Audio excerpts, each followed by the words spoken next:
సాధారణంగా సమ్మర్లో power problems వస్తాయి. అదే పెద్ద పెద్ద సిటీల్లో అయితే ఎప్పుడో కానీ కరెంటు పోదు. కానీ ఇప్పుడు అతిపెద్ద విద్యుత్తు సంక్షోభం ముంచుకొస్తోంది. శీతాకాలంలోనూ మనకు కరెంటు కష్టాలు తప్పేలా లేవు. బొగ్గు కొరత కారణంగా ఇంటింటా కరెంటు కోతలు షాకిచ్చేలా ఉన్నాయి. పల్లెలు, పట్టణాలు, నగరాలని తేడా లేకుండా కోతల బాతలకు సమయం దగ్గర పడుతోంది.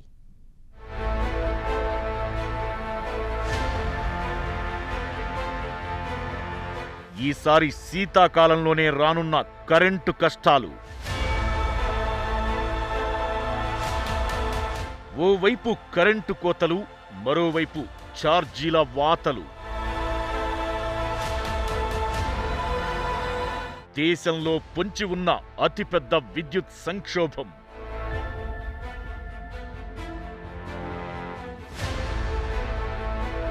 బొగ్గు కొరతతో ముంచుకొస్తున్న ప్రమాదం.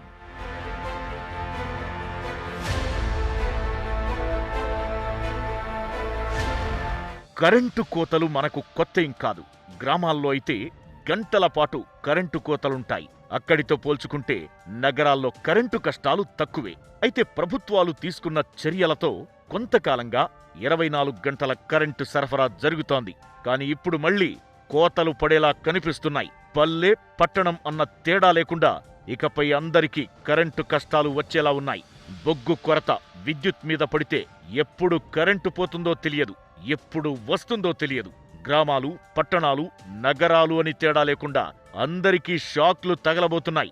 వీలైనంత వరకు విద్యుత్ లేకపోయినా పనులు చేసుకునేలా మన మైండ్ సెట్ మార్చుకోవాలి. లేదంటే వచ్చే శీతాకాలంలో మనకు చుక్కలు కనిపించడం ఖాయం.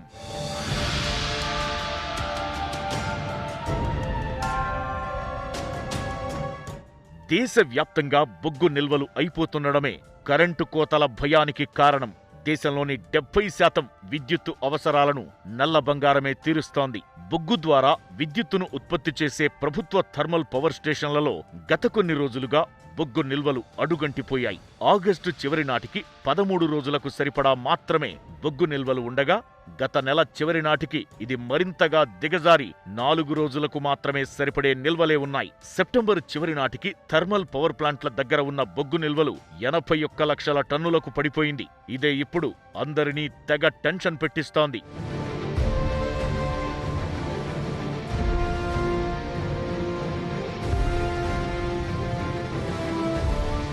పదిహేడు విద్యుదుత్పత్తి ప్లాంట్లలో ఒక్కరోజుకు సరిపోయే బొగ్గు నిల్వలు కూడా లేవు. ఈ ప్లాంట్ల కెపాసిటీ 18.9 గిగావాట్స్. మరో 27 ప్లాంట్లలో కేవలం ఒక రోజుకు సరిపోయే బొగ్గు నిల్వలు మాత్రమే ఉన్నాయి. వీటి కెపాసిటీ 33.8 గిగావాట్స్.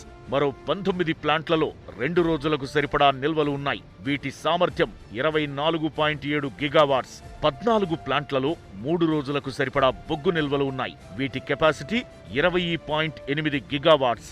మరో 12 ప్లాంట్లలో 4 రోజులకు సరిపడా నిల్వలు, 9 ప్లాంట్లలో 5 రోజులకు సరిపడా నిల్వలు, ఒక్క ప్లాంట్లో మాత్రమే 7 రోజులకు సరిపడా నిల్వలు ఉన్నాయి.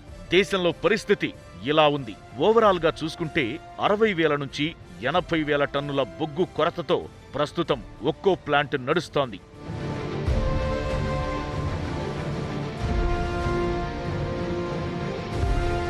అయితే ఈ నెలాఖరులోగా కోల్ ఇండియా 3 మిలియన్ టన్నులు సరఫరా చేయాలని లక్ష్యంగా పెట్టుకుంది. ఇప్పుడున్న బొగ్గు నిల్వలు ఈ నెలాఖరు వరకు సరిపెట్టుకునే ఛాన్స్ ఉంది. ఆలోగా సప్లై పెరక్కపోతే పరిస్థితేంటన్నది క్వశ్చన్ మార్కుగా మారింది. బొగ్గు నిల్వలు తగ్గిపోవడానికి కారణాలు చాలానే ఉన్నాయి.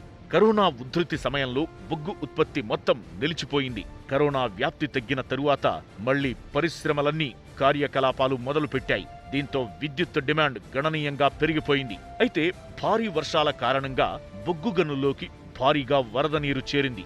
దీంతో బొగ్గు వెలికితీత పనులకు ఆటంకం ఏర్పడడంతో థర్మల్ కేంద్రాలకు దాని సరఫరా నిలిచిపోయింది. అనేక రాష్ట్రాలు గత వేసవిలో తమ చెల్లింపులను డిఫాల్ట్ చేయడంతో కోల్ ఇండియా లిమిటెడ్ దాని పవర్ యూనిట్లకు బొగ్గు సరఫరాను నియంత్రించింది. ఇందులో యూపీ, మహారాష్ట్ర, తమిళనాడు, రాజస్థాన్ లాంటి అధిక డిమాండ్ ఉన్న రాష్ట్రాలున్నాయి. ప్రభుత్వ థర్మల్ ప్లాంట్లు బొగ్గు కొరత ఎదుర్కొంటున్నా ప్రైవేట్ ప్లాంట్ల పరిస్థితి బాగానే ఉంది. JSW energy, Tata power, Adani పవర్లపై ఈ సంక్షోభం ప్రభావం చూపడం లేదు. ఆ సంస్థలు ముందు చూపుతో పెద్ద మొత్తంలో బొగ్గును నిల్వ చేసుకున్నాయి. కేంద్రం ముందు జాగ్రత్త చర్యలు తీసుకోకపోవడంతో విద్యుత్ సంక్షోభం తలెత్తే పరిస్థితి నెలకొందని ప్రతిపక్షాలు ఆరోపిస్తున్నాయి. ప్లాంట్లలో విద్యుత్ ఉత్పత్తి, సరఫరా క్రమబద్ధీకరణ అయ్యే వరకు కరెంటు కోతలు తప్పవు. రాబోయే శీతాకాలంలో కరెంటు కోతలు మన ఊహలకు అందని విధంగా ఉండొచ్చు. అక్కడా ఇక్కడా అని తేడా ఉండదు. ఎక్కడైనా ఇదే పరిస్థితి కనిపించొచ్చు. దీనికి ఇప్పటి నుంచే ప్రిపేర్ అయి ఉండాలి. మూలిగే నక్కపై తాటిపండు పడ్డట్లు ఈ కరెంటు కోతలకు తోడుగా ఛార్జీల వాతలు పడతాయన్న వార్తలు వినిపిస్తున్నాయి. చైనాలోనూ కారు చీకట్లు కమ్ముకుంటున్నాయి. నల్ల బంగారం కొరత ఆ దేశాన్ని కూడా వెంటాడుతోంది. 10కి పైగా ప్రావిన్స్లో అంధకారం నెలకొంది. ఎవర్ గ్రాండే సంక్షోభం నుంచి పూర్తిగా కోలుకోకముందే కోల్ క్రైసిస్ మొదలైంది. ఈ ప్రభావం ప్రపంచ దేశాలపైన పడే అవకాశాలు కనిపిస్తున్నాయి.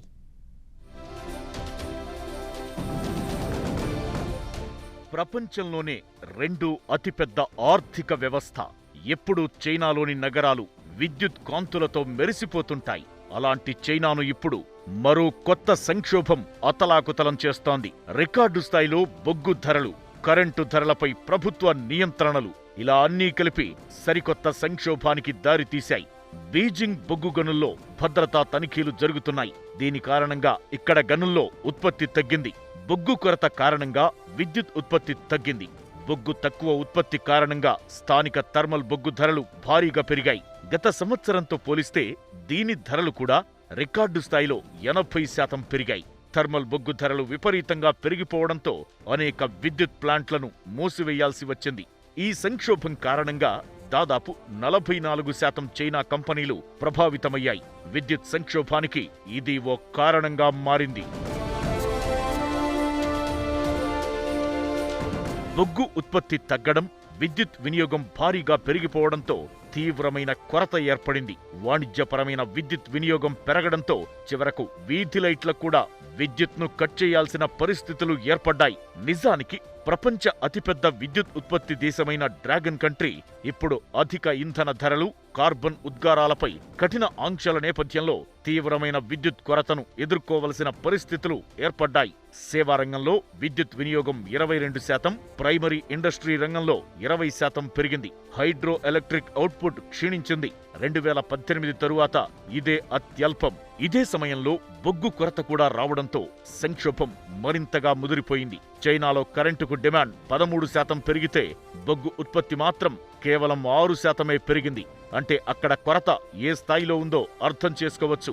2 ప్రధాన పోర్టులు మూసివేయడంతో ఇంపోర్ట్స్ కూడా పడిపోయాయి.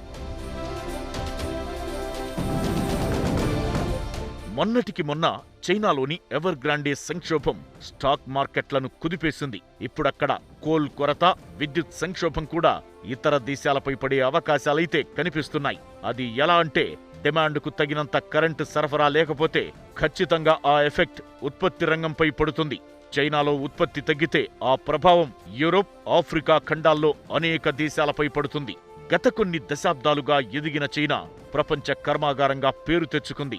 ప్రపంచ నలుమూలలకు సైతం చైనా ఉత్పత్తులు వెళుతున్నాయి. ఇప్పుడు అలాంటి చైనాలో ఏ చిన్న సంక్షోభం వచ్చిపడినా ఆ ప్రభావం ఇతర దేశాలపై పడుతోంది. స్టాక్ మార్కెట్లలో ప్రకంపనలు సృష్టిస్తోంది.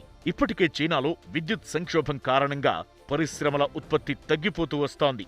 అదే సమయంలో ఆస్ట్రేలియాతో విభేదాల కారణంగా అక్కడ్నుంచి బొగ్గు దిగుమతులపై ఆంక్షలు కొనసాగుతున్నాయి. అటు చైనా బొగ్గు గనుల్లో వరుస ప్రమాదాల కారణంగా అధికారులు భద్రతా చర్యలను పెంచడంతో అక్కడ ఉత్పత్తి మందగించింది. ప్రపంచవ్యాప్తంగా నెలకొన్న ఇంధన కొరత, చైనాలో విద్యుత్ ధరలపై ఆంక్షలే సమస్యకు ప్రధాన కారణంగా తెలుస్తోంది. అంతేకాదు, ప్రపంచవ్యాప్తంగా నెలకొన్న అసాధారణ పరిస్థితుల కారణంగా బొగ్గు ధరలు భారీగా పెరిగాయి. అటు వినియోగదారులపై భారం మోపకూడదన్న ఆంక్షలు, పెరిగిన బొగ్గు ధరలతో పవర్ ప్లాంట్లు దివాళా తీసే పరిస్థితికి వచ్చాయి. విద్యుత్ సంక్షోభం చైనా ఆర్థిక వ్యవస్థను సైతం కుదిపేస్తోంది. నిజానికి గృహ విద్యుత్ వినియోగంపై ఇప్పుడే ఆంక్షలు మొదలైనా గత మార్చి నుంచే అక్కడ విద్యుత్ సరఫరాలో సమస్యలున్నాయి. విద్యుత్ ఛార్జీలను చైనా విపరీతంగా పెంచడంతో పాటు వినియోగంపై ఆంక్షలు విధించడంతో అక్కడి పరిశ్రమలపై పెనుభారం పడుతోంది. చైనా తూర్పు తీరంలోని ప్రధాన పారిశ్రామిక సంస్థల విద్యుత్ వినియోగంపై పరిమితులు విధించారు. 2020 ఆగస్టుతో పోలిస్తే 2021 ఆగస్టు నాటికి చైనాలోని విద్యుత్ ఉత్పత్తి 10.1% అధికంగా జరిగింది. 2019తో పోల్చితే అది దాదాపు 15% ఎక్కువ. ఏదేమైనా ఈ సంక్షోభానికి త్వరలో చైనా ఫుల్ స్టాప్ పెడితే ఓకే, లేదంటే ఇతర దేశాలపై ఎఫెక్ట్ పడడం ఖాయంలా ఉంది. ఇది వాళ్ళ special focus. Keep watching 10 TV, జనం కోసం నిజం కోసం.